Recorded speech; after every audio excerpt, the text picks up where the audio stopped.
Yeah, another issue that we come across are what we call relatives dealing with each other. Now, what's the definition of a relative? Well, I like to think it's the people that you argue with on Thanksgiving and Christmas and everybody else, but not really.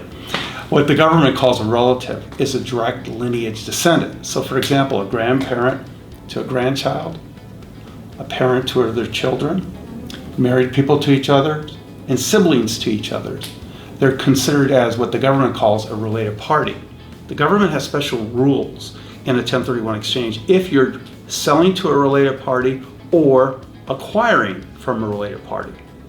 So what happens is when you're selling to a related party, you may do so. So if I'm selling to my brother, I can acquire from someone else. But once I acquire the new replacement property, a 2-year timer goes off as far as the federal government's concerned.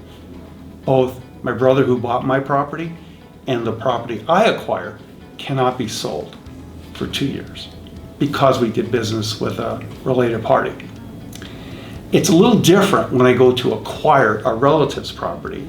Remember, a cousin, an aunt, or an uncle are not a related party based on that direct lineage description or definition of a related party.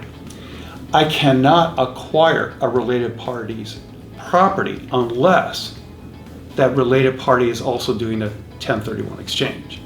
So for example, I can never buy my parents' home or my sister's house or their second home because those properties are not exchangeable and they cannot do a 1031 exchange.